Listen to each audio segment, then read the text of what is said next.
Hello students, welcome to Jarvis campus. हमने हमारे last video में देखा कि कैसे पूरे यूरोप में रोमांटिसिज्म डेवलप हो रहा था। मगर 1830 में यूरोप में एक बहुत बुरा समय आया। ये वो समय था जहां लोगों की इकोनॉमिक कंडीशन बहुत ज़्यादा ख़राब हो गई। ऐसा इसलिए हुआ कि यूरोप में पॉपुलेशन बहुत ज़्यादा बढ़ रहा था। पॉपुलेशन बढ़ने की वजह से वहाँ पर अनएम्प्लॉयमेंट बढ़ रहा था और लोगों की इकोनॉमिक कंडीशन ख़राब हो रही थी। लोग काम ढूंढने के लिए सिटीज़ में गए, मगर सिटीज़ में भी उन्हें काम नहीं मिला, जिसकी वजह से सिटीज़ में स्लम डेवलप होने लगे और स्लम डेवलपमेंट की वजह से सिटीज़ की हालत भी काफ़ी ख़राब हो गई।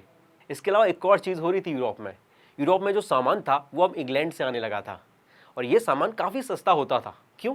क्योंकि ये सामान बनता था मशीनों से। अब क्योंकि ये सामान सस्ता था इसलिए यूरोप के सारे लोग ये सस्ता सामान खरीदने लगे और यूरोप का जो सामान था यानी वहाँ के जो स्मॉल स्केल प्रोड्यूसर्स थे उनका सामान कोई नहीं खरीद रहा था। इसके लिए उनको भी काफ़ी ज़्यादा लॉस होने लगा, उनकी दुकानें बंद होने लगी।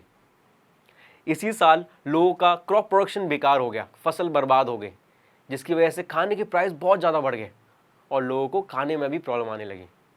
अब ये सारी प्रॉब्लम सिर्फ गरीबों को हो रही थी, अमीरों को इससे कोई प्रॉब्लम नहीं थी क्योंकि उनके पास पैसा था।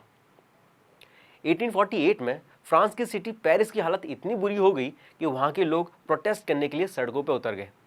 इतनी बड़ी प्रोटेस्ट देखने के बाद वहाँ का जो कॉन्स्टिट्यूशनल मोनार्क था यानी लीडर था लुइस फिलिपी, उन्होंने रिजाइन कर दिया और वो भाग गए। अब वो राजा भाग गया तो बेचारे देश को कौन चलाता, इसलिए वहाँ पर एक ग्रुप बना, नेशनल असेंबली बनाई गई और इस असेंबली ने फ्रांस को एक रिपब्लिक नेशन घोषित कर दिया यानी इंडिपेंडेंट नेशन। इसके अलावा फ्रांस में कई सारे चेंजेस कर दिए गए, जैसे हर किसी इंसान को यानी इसके अलावा जितने भी मैन थे जो 21 एज से ऊपर थे उन सबको वोटिंग राइट दे दिया गया, चाहे वो गरीब हो या अमीर। मगर अभी भी वुमेन्स को राइट नहीं दिया गया था। इसके अलावा राइट टू एम्प्लॉयमेंट दे दिया गया यानी हर किसी को काम मिलेगा। इससे अनएम्प्लॉयमेंट की जो प्रॉब्लम थी वो खत्म हो गई। इस तरह फ्रांस की कंडीशन थोड़ी इंप्रूव हो गई। अब हम बात करते हैं सिलेसा रिवॉल्ट की। ये सिलेसा नाम की एक जगह में हुआ था। ये रिवॉल्ट हुआ था 1845 में। यहाँ पर हुआ क्या कि यहाँ पर कई सारे जो वीवर्स थे यानी यहाँ पर 11 वीवर्स ने उनके कॉन्ट्रैक्टर के खिलाफ रिवॉल्ट खड़ा कर दिया। ऐसा इसलिए हुआ क्योंकि कॉन्ट्रैक्टर ने उनकी सैलरी कम कर दी थी।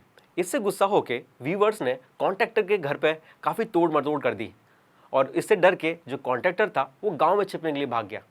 मगर गांव के लोगों ने कॉन्ट्रैक्टर की हेल्प करने से मना कर दी, जिसके बाद कॉन्ट्रैक्टर आर्मी के पास पहुंचा और आर्मी और वीवर्स में खूब लड़ाई हुई, जिसमें बेचारे 11 वीवर्स मारे गए।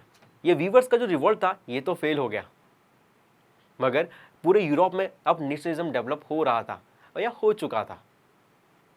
अब जहाँ पीजेंट्स रिवॉल्ट कर रहे थे वहाँ कैसे लिबरल यानी मिडिल क्लास लोग चुप रह सकते थे, इसलिए मिडिल क्लास लोगों ने भी रिवॉल्ट करना स्टार्ट किया। उन्होंने रिवॉल्ट में क्या क्या किया देखेंगे नेक्स्ट वीडियो में। Thank you.